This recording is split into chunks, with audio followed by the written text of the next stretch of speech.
بسم اللہ الرحمن الرحیم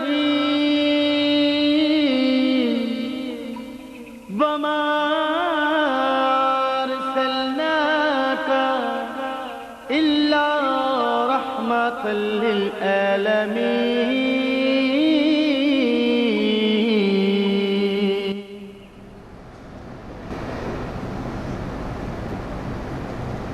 السلام علیکم ورحمۃ اللہ وبرکاتہ۔ الحمد للہ رب العالمین، والصلاة والسلام علی سید الانبیاء والمرسلین وعلی آلہ واصحابہ اجمعین۔ اما بعد فاعوذ باللہ من الشیطان الرجیم، بسم اللہ الرحمن الرحیم۔ واللہ احق ان تخشاہ، صدق اللہ العظیم۔ قال اللہ تبارک و تعالی فی شان حبیبہ الکریم، ان اللہ وملائکتہ یصلون علی النبی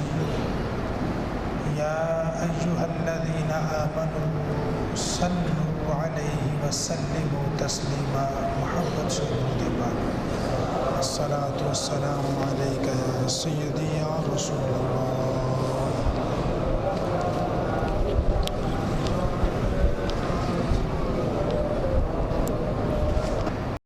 اللہ وحدہ لا شریک کی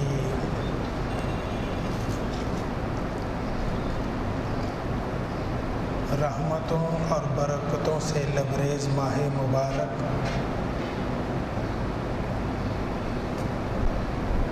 جسے شعبان المعظم کہا جاتا ہے، اپنی پوری آب و تاب کے ساتھ مسلمانوں کے اوپر جلوہ فگن ہے۔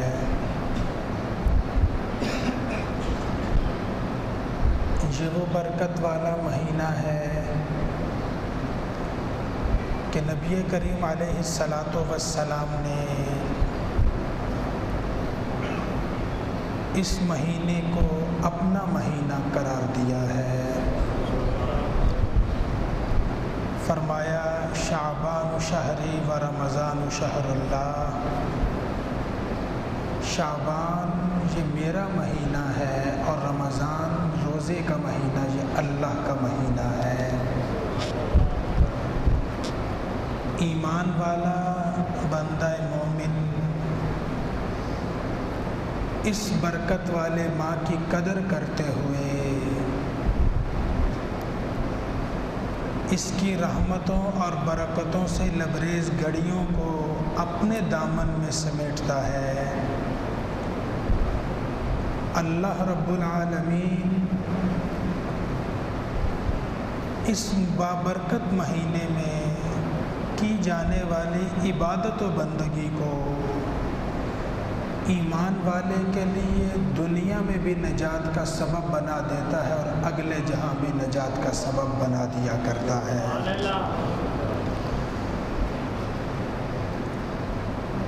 اس بابرکت مہینے میں ایک رات جسے نصف شعبان یعنی 15 شعبان کی رات کہا جاتا ہے، یہ وہ برکت والی رات ہے کہ جس میں اللہ رب العالمین تمام جہان پر نظر رحمت فرماتا ہے۔ نبی کریم علیہ الصلاۃ والسلام نے ارشاد فرمایا، 14 شعبان کا سورج غروب ہوتے ہی 15 کی رات جیسے ہی شروع ہوتی ہے، فرمایا اللہ وحدہ لا شریک آسمان دنیا پہ تشریف لاتا ہے۔ آسمان دنیا پہ تشریف لا کے اللہ رب العزت ارشاد فرماتا ہے، اپنے بندوں سے کہتا ہے کوئی تم میں گناہوں کی معافی مانگنے والا، میں آج اس کی زندگی کے گناہ معاف کر دوں؟ ہے کوئی تم میں کوئی رزق مانگنے والا، میں رزق سے اس کی جھولی کو بھر دوں؟ ہے کوئی بیماری سے نجات مانگنے والا، اسے بیماری سے شفا عطا کر دوں؟ وہ رحمان و رحیم اللہ تو آسمان دنیا پہ تشریف لا کے پکار کے کہتا ہے، مانگو میں تمہیں عطا کرتا ہوں، جو چاہتے ہو لے لو، میں دینے کو تیار ہوں۔ ایمان والا اگر اس وقت میں ان لمحات میں اپنے دامن کو سمیٹ لے تو اس میں اللہ کی رحمت کو کوئی قصور نہیں ہوا کرتا۔ اللہ رب العزت تو ان لمحات میں ساری کائنات پہ نظر رحمت فرما رہا ہوتا ہے۔ اور پھر ایمان والا، یہ انسانی فطرت کا ایک تقاضا ہے،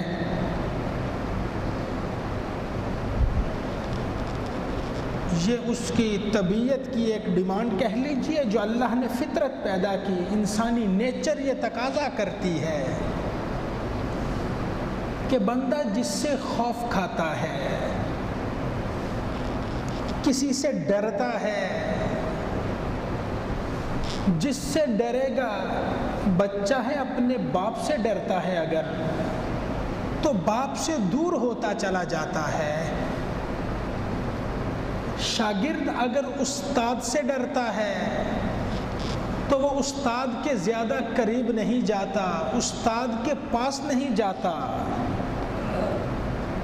اگر ملازم ہے اپنے مالک سے ڈرتا ہے،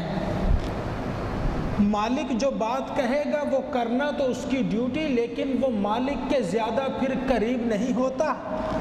بار بار اس کے پاس نہیں جاتا۔ جب دل میں ڈر آ جائے، خوف آ جائے، کسی بڑے کا دل میں خوف آئے تو انسان اس کے قریب نہیں جاتا۔ بسا اوقات بچے میں رات اندھیرے میں باہر نکلتے، گھر سے باہر نکلتے ڈر لگتا ہے، اب وہ رات بڑے اپنے کسی بڑے کے بغیر گھر سے باہر نہیں نکلتا، اسے اندھیرے سے خوف آتا ہے، اس سے بھاگتا ہے۔ کائنات کی کسی چیز کو دیکھ لیجئے، کسی مخلوق کو دیکھ لیجئے، جو جس سے ڈرتا ہے اس سے بھاگتا ہے، اس سے خوف کھائے گا تو دور ہوتا چلا جاتا ہے۔ لیکن حضرت امام ابو حفص رضی اللہ تعالیٰ عنہ آپ ارشاد فرماتے ہیں کہ ایمان والا جب اللہ سے ڈرتا ہے تو پھر دور نہیں جاتا، اس کے اور قریب ہوتا چلا جاتا ہے۔ دنیا میں کسی کا بھی ڈر ہو، بندہ مومن اس چیز سے دور ہوتا ہے، لیکن جس کے دل میں اللہ کا خوف، اس کی خشیت جلوہ گر ہو جائے، پھر وہ اللہ کے مزید قریب ہوتا چلا جاتا ہے۔ بندہ جب رب سے ڈرتا ہے، اپنے گناہوں پہ شرمسار ہوتا ہے، اپنے گناہوں پہ نادم ہوتا ہے، اللہ کی نافرمانی کرنے پر، غلطی ہو جانے پر، گناہ ہو جانے پر جب وہ علیم و خبیر رب کی بارگاہ میں حاضر ہونے سے ڈرتا ہے تو پھر وہ راتوں کو اٹھ کے اس کی بارگاہ میں سر جھکا کے معافی مانگا کرتا ہے، پھر وہ آنکھوں سے آنسو بہایا کرتا ہے، پھر وہ اس کی زبان اللہ کی بارگاہ میں استغفار استغفار اپنے گناہوں کی معافی مانگتے گزرتی ہے۔ وہ زندگی کا ایک ایک لمحہ اللہ سے اگر ڈرتا ہے تو خدا کے اتنا ہی قریب ہوتا چلا جاتا ہے۔ ہاں، جو بندہ مومن اللہ کا خوف، اس کا ڈر اپنے دل میں پیدا کر لیتا ہے، اللہ کی رحمت آتی ہے، اس کے پورے وجود کو اپنے دامن میں سمیٹ لیا کرتی ہے۔ قرآن کریم ارشاد فرماتا ہے، وَأَمَّا مَنْ خَافَ مَقَامَ رَبِّهِ وَنَهَى النَّفْسَ عَنِ الْهَوَىٰ فَإِنَّ الْجَنَّةَ هِيَ الْمَأْوَىٰ۔ اللہ رب العزت فرما رہا ہے، فرماتے ہیں کہ جو ڈرتا ہے، خوف کھاتا ہے اپنے رب کے حضور کھڑا ہونے سے، جس کے دل میں اپنے رب کا جلوہ ہوتا ہے، وَنَهَى النَّفْسَ عَنِ الْهَوَىٰ، پھر وہ اپنے نفس کو، اپنے دل کو، اپنے آپ کو خواہشات نفسانی سے کنٹرول کرتا ہے، پھر وہ دنیا کی خواہش میں، دنیا کی لالچ میں اپنے نفس کی طمع کے پیچھے نہیں جایا کرتا،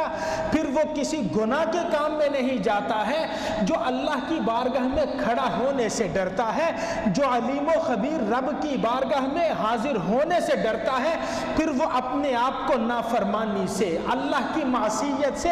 گناہ کرنے سے بچاتا ہے، پھر وہ ڈرتا ہے تو اپنے آپ کو گناہوں سے روکتا ہے۔ اللہ فرماتا ہے فَإِنَّ الْجَنَّةَ هِيَ الْمَأْوَىٰ، اور جو اللہ سے ڈرتا ہو، رب کی بارگاہ میں کھڑا ہونے سے ڈرتا ہو، پھر اپنے آپ کو گناہوں سے بچا لے، نفسانی خواہشوں سے بچا لے۔ اب اللہ فرماتا ہے فَإِنَّ الْجَنَّةَ هِيَ الْمَأْوَىٰ، ہم اس کے لیے اس کا ٹھکانہ اپنی نعمتوں جنت میں بنا دیا کرتے ہیں، پھر ایسا بندہ مومن جنت کا حقدار ہوا کرتا ہے۔ حضرت عمر بن خطاب رضی اللہ تعالیٰ عنہ آپ تشریف فرماتے، زمانہ خلافت ہے، ایک آدمی مسجد میں رہتا ہے، ہر وقت اللہ کی بارگاہ میں روتا رہتا ہے، خوف خدا سے آنسو بہاتا رہتا ہے، وہ جتنی دیر مسجد میں رہتا ہے اللہ کو یاد کرتا رہتا ہے۔ وقت پورا ہوا، دنیا سے چلا گیا، اس کا انتقال ہو گیا۔ اب رات کے لمحے میں اسے غسل دیا گیا، کفن پہنایا گیا، اسے قبرستان میں دفن کر دیا گیا۔ امیر المؤمنین کسی کام میں مصروف تھے، خبر نہ ہو سکی، چند دن تو آپ دیکھتے رہے، جب دیکھا تو وہ آدمی نظر نہ آیا۔ چند دن غیر حاضری کو نوٹس کرنے کے بعد ایک دن اپنے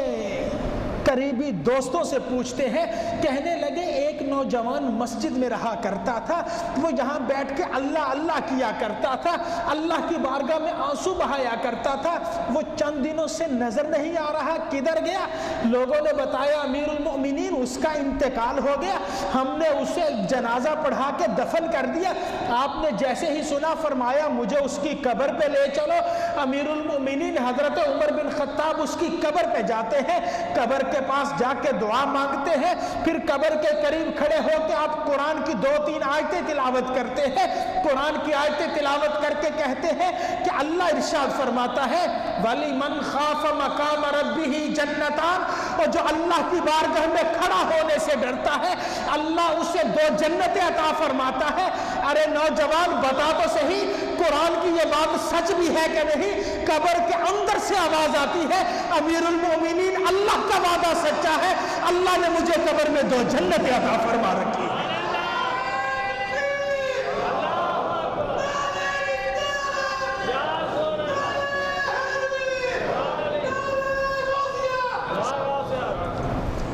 ایمان والا جب دل میں اللہ کا خوف بٹھاتا ہے، وہ دنیاوی لذتوں سے منہ موڑتا ہے۔ انسانی جو شیطانی خواہشات ہیں، جو شیطان اس کے دل میں خواہشات نفسانی پیدا کرتا ہے، ناجائز طریقے سے انہیں پورا کرنے کی کوشش نہیں کرتا، ان خواہشات نفسانی سے اپنے دامن کو بچاتا ہے۔ پھر اللہ فرماتا ہے فَإِنَّ الْجَنَّةَ هِيَ الْمَأْوَىٰ، ہم اسے اپنی جنتوں میں جگہ دے دیا کرتے ہیں، اس کا ٹھکانہ جنت بن جایا کرتی ہے۔ نبی کریم علیہ السلام آپ سے پوچھا گیا یا رسول اللہ صلی اللہ علیہ وسلم بتائیے تو صحیح، کوئی ایک طریقہ بتا دیجئے، کوئی ایک نسخہ عطا کر دیجئے، ہماری رہنمائی فرما دیجئے کہ جس بات سے ہم اللہ کی بارگاہ میں حاضر ہو جائے، اس کا خوف دل میں پیدا ہو جائے، دنیا کی لذت دل سے کم ہونی شروع ہو جائے، ہم دنیاوی خواہشوں کے پیچھے نہ جائے۔ فرمایا اکثرو ذکر حازم اللذات یعنی الموت، فرمایا جو لذتوں کو توڑنے والی ہے، جو خواہشات نفسانی کو برباد کرنے والی ہے، فرمایا اسے کثرت سے یاد کیا کرو۔ عرض کی یا رسول اللہ صلی اللہ علیہ وسلم، شیطان کو لگام دینے والی، انسانی نفس کو کنٹرول کرنے والی کون سی ایسی چیز ہے جسے کثرت سے یاد کیا کرے؟ فرمایا تم موت کو کثرت سے یاد کیا کرو، اللہ تمہارے دل میں اپنا تقوی پیدا فرما دیا کرتا ہے۔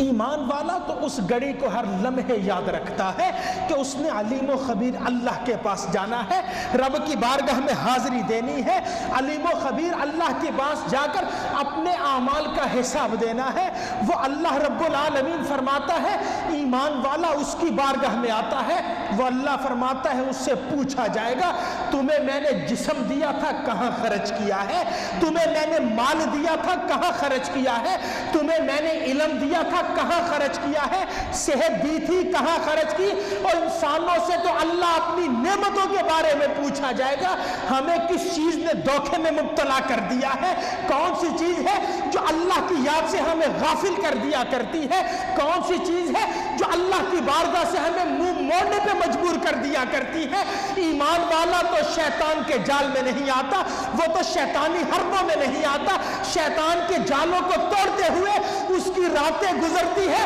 تو اللہ کو یاد کرتے ہوئے گزرا کرتی ہے، اس کے سجدے ہوئے کرتے ہیں تو اللہ کی بارگاہ میں آنسو بہاتے ہوئے گزرا کرتے ہیں۔ نبی کریم علیہ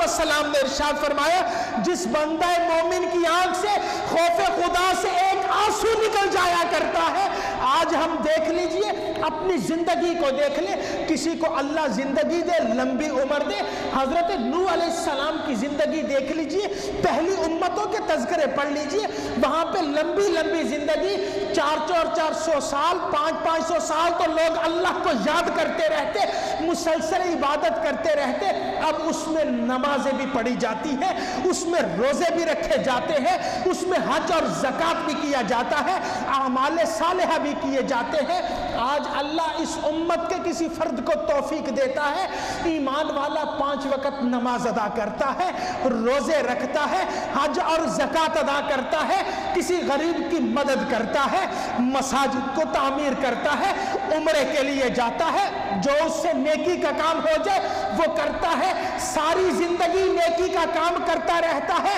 کل قیامت کا دن ہوگا، زندگی بھر کے اعمال اٹھائے جائیں گے، ساری زندگی کے حج اٹھائے، ساری زندگی کی نمازیں اٹھائی، ساری زندگی کے روزے اور زکاتیں اٹھائی، صدقہ و خیرات کیا ہے اسے اٹھایا جاتا ہے، میزان عدل میں ڈال کر اس کا وزن کیا جاتا ہے اور نیکیوں کے پلڑے میں ڈال کے اسے تول دیا جاتا ہے۔ انسان نے 50 حج کیے اور نیکیوں کے پلڑے میں ڈال کے تول دیے جاتے ہیں۔ نبی کریم نے ارشاد فرمایا ایمان والے کی آنکھ سے ایک اللہ کی یاد میں بہنے والا ایک آنسو ایسا ہوا کرتا ہے جو اللہ کے میزان کو بھی چھوٹا کر دیا کرتا ہے، اور ساری زندگی کے عمل اور جس میزان میں تل جایا کرتے ہیں ایک آنکھ سے آنسو ہے، اور جو اللہ کی یاد میں بہتا ہے وہ نیکیوں کے پلڑے کو بھی چھوٹا کر دیا کرتا ہے۔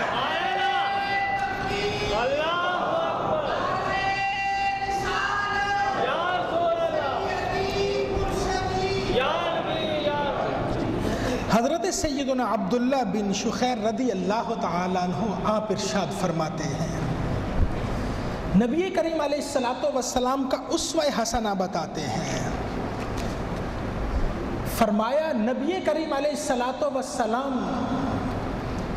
مصلی پہ کھڑے ہوتے رات کے لمحے میں اللہ کی یاد سے، اللہ کے خوف سے، اس کی محبت میں آنکھوں سے آنسو جاری ہوتے، فرماتے آنکھوں سے آنسو بھی جاری ہوتے، یہی حالت نہیں رہتی بلکہ اللہ کا خوف اتنا غالب آتا کہ آپ کے سینے سے ایسی آوازیں آیا کرتی تھی جیسے چولہے پہ چڑھی ہوئی ہنڈیا کے اندر سے آواز آیا کرتی ہے۔ وہ اللہ کا خوف ہے، اس کی محبت ہے، اس کی یاد ہے، اور اس کا ٹھکانہ تو ایمان والے کے دل میں ہوا کرتا ہے۔ وہ تو ایمان والا اپنے دل میں اپنے رب کی محبت کو جگہ دیتا ہے، اس کی محبت میں اسے یاد کرتا ہے، اس کی بارگاہ میں حاضر ہونے سے ڈرتا ہے، وہ تو اپنے گناہوں پہ شرمسار ہوا کرتا ہے۔ حضرت امام حسن بصری رحمت اللہ تعالی علیہ آپ خلیفۃ المسلمین حضرت ابو بکر صدیق رضی اللہ تعالیٰ عنہ آپ کے بارے میں ارشاد فرماتے ہیں کہ حضرت ابو بکر صدیق رضی اللہ تعالیٰ عنہ نے ایک پرندے کو دیکھا، درخت کے اوپر بیٹھا ہے، چونچ مار مار کے درخت کا پھل کھا رہا ہے۔ جیسے ہی آپ نے اس پرندے کو دیکھا، نہ جانے دل میں کیا خیال آیا، بڑے لوگوں کی باتیں بھی بڑی، نہ جانے دل میں کیا خیال آیا، زبان سے کہنے لگے کاش یہ ابو بکر انسان نہ ہوتا، کاش یہ میں اللہ کی بارگاہ میں حاضر ہونا ہے، ایک ایک عمل کا جواب دینا ہے۔ فرمایا کاش میں کسی درخت کا پھل ہوتا، مجھے کوئی پرندہ چونچ مار مار کے کھا جاتا اور میرا وجود تو یہیں پہ ختم ہو جاتا، کل علیم و خبیر اللہ کی بارگاہ میں حاضر نہ ہوتا۔ حضرت عمر فاروق رضی اللہ تعالیٰ عنہ اور جو دل میں اتنا خوف خدا رکھا کرتے تھے، آپ کی آنکھوں سے اتنے آنسو بہا کرتے تھے، امیر المؤمنین کو کسی نے دیکھا رخساروں کے اوپر 2 سیال لائنیں بنی ہوئی ہیں، کسی نے کہہ دیا اور چہرے پر سیال لائنوں کا کیا کام ہے، اور رنگت تو صاف ہے، چہرے پر سیال لائنوں کا کیا کام ہے، اور بتانے والے نے جواب دیا اور یہ رات کو اللہ کی بارگاہ میں کھڑے ہوتے ہیں، آنکھوں سے اتنے آنسو بہتے ہیں اور جدھر جدھر سے آنسو گزرتے چلے جاتے ہیں اور وہاں پہ اللہ کی بندگی کا نشان چھوڑتے چلے جایا کرتے ہیں۔ یہ وہ لوگ ہوا کرتے ہیں جو اللہ کی بارگاہ میں حاضر ہونے سے ڈرتے ہیں، یہ بڑے لوگ ہیں، بڑی باتیں کر گئے ہیں۔ اللہ کا قرآن کہتا ہے یا ایھا الانسان ما غرک بربک الکریم، اے انسان تجھے کس چیز نے غفلت میں مبتلا کر دیا ہے، کس چیز نے دھوکے میں مبتلا کر دیا ہے، تو رب کریم کی بارگاہ میں حاضر ہونے سے ڈرتا ہے۔ کون سی چیز ہے جو تجھے دھوکے میں مبتلا کر دیتی ہے؟ ہمیں شیطانی وسوسہ آتا ہے، ہم دن میں 5 نمازیں ادا کرتے ہیں، سردی کا موسم ہو، صبح صبح فجر کی اذان کی آواز آتی ہے، ہم گرم بستر چھوڑ کے مسجد میں آ جاتے ہیں، اور کوئی اور موسم ہو، گرمی کا موسم ہو، تپتی دوپہر میں اللہ کا نام سن کے مسجد میں آ جاتے ہیں۔ شیطان حملہ کرتا ہے، کبھی انسان کے دل میں خیال آتا ہے میں اتنی مشقت کرتا ہوں، 5 نمازیں ادا کرتا ہوں، اللہ کی بارگاہ میں تلاوت قرآن کرتا ہوں، رمضان کے روزے بھی رکھتا ہوں، اللہ توفیق دے تو استطاعت دے تو حج و زکوٰۃ بھی ادا کرتا ہوں۔ شیطان دل میں وسوسہ پیدا کرتا ہے، شیطان دل میں ڈالتا ہے اور تو بڑا عبادت گزار ہے، تو بڑا عابد و زاہد ہے، اور تو نے تو اللہ نے جو حکم دیا ہے پورا کر دیا ہے، اور تو اللہ کی عبادت و بندگی کا حق ادا کر رہا ہے۔ ایمان والا اس چیز سے بچتا ہے، اور پوچھیے اپنے بزرگان دین سے، اور ساری زندگی ایسے گزار گئے ہیں کہ زندگی کا ایک ایک لمحہ ہمیں درس دیتا نظر آتا ہے کہ یہ جو ساری زندگی اللہ کو یاد کرتے رہے ہیں، پھر ان کی زندگی میں ایسے اوقات آتے ہیں کہ زندگی کی عبادت کو کچھ نہیں سمجھا کرتے، وہ تو اللہ کی بارگاہ میں عرض کرتے ہیں رب العالمین اگر تیری رحمت ہمارے شامل حال ہوگی تو یہ دنیا بھی سمر جائے گی، اگلا جہاں بھی سمر جائے گا، اگر تیری رحمت نے منہ موڑ لیا ہے تو دونوں جہانوں میں ہمارا پریشان حال کوئی نہیں ہوگا۔ مکہ مکرمہ کی سرزمین میں نماز عشاء کے بعد ایک نوجوان آتا ہے، حرم کعبہ کے صحن میں آ کے، کعبۃ اللہ کے سامنے آ کے نبی کریم نے ارشاد فرمایا النظر الی الکعبۃ عبادۃ، کعبۃ اللہ کو بیٹھ کے صرف دیکھنا، آنکھوں سے دیکھنا ہی، چلتے ہوئے بیٹھے ہوئے کسی حالت میں بھی، فرمایا کعبے کو تو دیکھنا ہی عبادت ہوا کرتا ہے۔ کتنے خوش نصیب لوگ ہیں جو اللہ کے گھر جاتے ہیں، احرام باندھ کے لبیک اللہم لبیک کی صدائیں بلند کرتے ہیں۔ ہاں یہ وہ خوش قسمت افراد ہوتے ہیں جنہیں اللہ اپنے گھر کی حاضری کے لیے چن لیا کرتا ہے۔ نوجوان کعبۃ اللہ کی سرزمین میں حرم کعبہ میں آتا ہے، نماز عشاء ادا کی، نماز عشاء ادا کرنے کے بعد سر سجدے میں جھکا دیتا ہے، دعا مانگتا ہے، اپنے گناہوں کی معافی مانگتا ہے، اللہ کا خوف ہے، روتا ہے، زبان سے کہتا ہے رب العالمین اگر میرا کوئی عمل قابل قبول نہیں، قیامت کے دن مجھے نابینا کر دینا، میری آنکھیں نکال دینا، کیسے تیری بارگاہ میں حاضر ہوں گا، تیری ساری مخلوق ہوگی اور تو پوچھے گا زندگی میں یہ گناہ کیے، یہ غلطیاں کی، تیری مخلوق کا سامنا کیسے کروں گا؟ مولا میرا کوئی عمل قبول نہیں، قیامت کے دن آنکھیں نکال دینا، میری آنکھیں ضائع کر دینا، ان میں روشنی نہ ہو، ان میں بینائی نہ ہو۔ اس کے دل میں نہ جانے کتنی تڑپ تھی، کس جذبے سے وہ دعا مانگ رہا تھا، آنکھوں سے آنسو جاری تھے، جو بھی وہ تو کعبۃ کے صحن میں سر سجدے میں رکھے دعا مانگ رہا ہے. لوگ کعبۃ کا طواف کرتے کرتے اس کے قریب سے جو بھی گزرتا، اس کے پاس سے جو بھی گزرتا، اس نوجوان کی درد بھری آواز سن کر اس کی آنکھوں میں بھی آنسو جاری ہو جاتے. نوجوان کی آواز سن کر آنکھوں سے آنسو جاری ہو جاتے. رات 2 منٹ 4 منٹ 5 منٹ آدھا گھنٹہ 2 گھنٹے آدھی رات وقت ایک سجدے میں گزر گیا. آج ہم یہ باتیں کرتے ہیں، باتیں کرنی تو آسان ہے، عمل کرنا بڑا مشکل ہوا کرتا ہے. پوچھئے حضرت امام اعظم ابو حنیفہ رحمۃ اللہ تعالی علیہ سے اللہ کا خوف کس قدر غالب تھا. 15 سال تک عشاء کے وضو سے فجر کی نماز ادا کرتے رہے ہیں. ساری رات اللہ کی بارگاہ میں کھڑے ہو کے نوافل ادا کیا کرتے تھے. یہ لوگ ہیں جو بڑے لوگ ہیں، اللہ کی عبادت و بندگی کر گئے ہیں، ہمیں اس کو یاد کرنے کا سبق سکھا گئے ہیں. وہ نوجوان اپنی مستی میں مگن ہے، کوئی اسے کسی کی فکر نہیں، کوئی پرواہ نہیں، سر سجدے میں ہے، اللہ کو یاد کر رہا ہے، آنکھوں سے آنسو بہ رہے ہیں. قریب سے جو بھی گزرتا ہے آنکھ میں آنسو آ جاتے ہیں. آدھی رات گزر گئی ایک ہی سجدے میں. رات کا جب دامن سمٹ رہا تھا، آدھی رات کے بعد کا وقت ہوا، وہ نوجوان بے اختیار ہو گیا، اپنے آپ پہ قابو نہ رکھ سکا. اب وہ سر سجدے میں رکھا ہے، داڑے مار مار کے روتا ہے، سر سجدے میں ہے، چیخیں مار مار کے روتا ہے. آنکھوں سے آنسو ایسے جاری ہیں جیسے کسی پہاڑ سے ابلتے ہوئے چشمے نظر آیا کرتے ہیں. جو بھی پاس سے گزرتا اس کی آنکھیں آنسو والی ہو جاتی، رونا شروع کر دیتا. بالآخر وہ وقت آ گیا، فجر سے پہلے سحری کے وقت میں آ کے اس ایک نوجوان کے ساتھ مل کے پورا حرم کعبہ رو رہا ہے. کعبہ کا طواف کرنے والے رو رہے ہیں، گویا کعبۃ اللہ کے حرم کعبہ کے در و دیوار بھی رو رہے ہیں. اس کی آواز میں کتنا درد تھا، نہ جانے کتنے گناہ تھے. سر سجدے میں رکھا اللہ کو یاد کر رہا ہے، مولا میرا کوئی عمل قبول نہیں، قیامت کے دن نابینا کر دینا. مولا کوئی عمل قبول نہیں، قیامت کے دن آنکھیں ضائع کر دینا. کیسے تیری بارگاہ میں آؤں گا، کیسے تیرا سامنا کروں گا. رات گزر گئی، مؤذن آتا ہے کعبۃ اللہ کی سرزمین میں، حرم کعبہ میں آ کے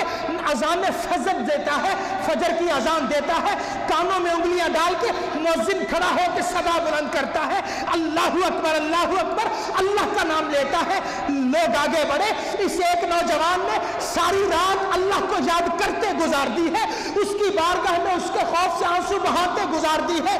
دل میں سوچنے لگے نہ جانے اس کے کتنے گناہ ہوں گے، نہ جانے کتنی غلطیاں ہوں گی، کون سی خطا ہو گئی ہے جو اللہ سے اتنا ڈرتا ہے. آگے بڑھے، آگے بڑھ کے اسے کندھے سے پکڑ کے ہلایا جاتا ہے، لیکن وہ اتنی مستی میں مگن ہے، اسے کوئی ہوش نہیں مجھے کون ہلا رہا ہے. نماز کا وقت ہوا، لوگوں نے آگے بڑھ کے زبردستی کندھے سے پکڑ کے اٹھایا، سر سجدے سے اٹھایا. اسے کہا ارے اللہ کے بندے، سر سجدے سے اٹھا کے نماز فجر ادا کر لے، اور ساری رات تو نے اللہ سے معافی مانگتے گزار دی ہے، روتے ہوئے گزار دی ہے. وہ اللہ رحمان ہے، وہ رحیم ہے، وہ کریم ہے، وہ ستار ہے، وہ غفار ہے، وہ تو معاف کرنے والا ہے. اس کی رحمت تو بہانہ تلاش کرتی ہے، اور تو نے تو رات روتے ہوئے گزار دی، اور جتنے گناہ ہوں گے اللہ نے معاف کر دیے ہوں گے. وہ نوجوان کہنے لگا نہیں، میرے گناہ بڑے ہیں، ایک رات کے رونے سے دھلتے نہیں ہے، میرے اتنے گناہ ہیں، ایک رات کے آنسو ان گناہوں کو کم نہیں کرتے ہیں.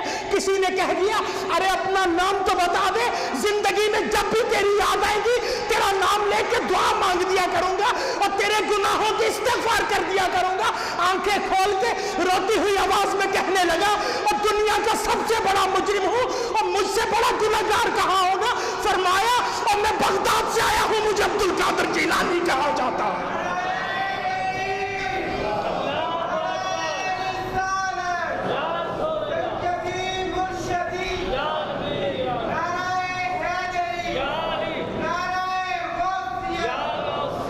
یہ لوگ ہیں جو ہمیں سبق سکھا گئے ہیں اور جو ہمیں طریقہ بتا گئے ہیں، یہ وہ عبد القادر جیلانی 40 سال مسلسل جنگلوں میں اللہ کو یاد کرتے رہے ہیں، کبھی اپنی عبادت کے ذوق میں مبتلا نہیں، کبھی کسی شیطانی وسوسے میں نہیں کہ میں بہت بڑا عابد ہوں، بڑی عبادت کی ہے، ہاں بڑا زہد اختیار کیا ہے، بڑا دل میں خوف خدا ہے، اور جب بھی دعا مانگتے ہیں آنکھوں سے آنسو جاری ہو جاتے ہیں، عرض کرتے ہیں مولا کوئی عمل قبول نہیں، قیامت کے دن عبد القادر کو نابینا کر دینا، اس کی آنکھیں نکال دینا۔ اور یہ وہ لوگ ہیں جن کا نام لے لے کے آج ہم زندگی گزارتے ہیں۔ ہاں جب کوئی اللہ سے اتنا ڈرا کرتا ہے، خدا کا اتنا خوف دل میں ہوا کرتا ہے، پھر اسے زیب دیا کرتا ہے کہ وہ بغداد کی مسجد کے ممبر پہ بیٹھ کے کہے ہاں یہ میرا قدم ہر ولی کی گردن پہ نظر آ رہا ہے۔ ہاں یہ ان لوگوں کو زیب دیا کرتا ہے جو راتوں کو اللہ کو یاد کیا کرتے ہیں، ہاں یہ زیب انہیں دیا کرتا ہے، بڑی باتیں بھی انہیں زیب دیتی ہیں، اور جو اللہ کی بارگاہ سے اس سے لو لگایا کرتے ہیں۔ ہم رات غفلت میں گزار دیں، رات سوئے ہوئے گزار دیں، اللہ کا قرآن کہتا ہے یا ایھا الانسان ما غرک بربک الکریم، اے انسان کس چیز نے تجھے اپنے رب سے دھوکے میں مبتلا کر دیا ہے۔ اللہ سے محبت کا دعویٰ کرنے والا وہ اللہ کو روزانہ رات کو کہتا ہے اور مانگو مجھ سے کیا مانگتے ہو، ایمان والا بستر پہ سویا ہوا ہو یہ اس کے مقدر کی محرومی ہے۔ ایمان والا کو راتوں کو اٹھ کر اللہ کی بارگاہ میں سر جھکاتا ہے، اللہ جھکنے والے سر کو دونوں جہانوں میں عزت عطا کر دیا کرتا ہے۔ آئیے آج اللہ کی بارگاہ میں عرض کرتے ہیں، اللہ رب العزت آج اس جمعۃ المبارک کی بابرکت ساعتوں کے صدقے ہم سب کو ساری زندگی اپنی یاد کی توفیق عطا فرمائے، آمین۔ وآخر دعوانا الحمدللہ رب العالمین۔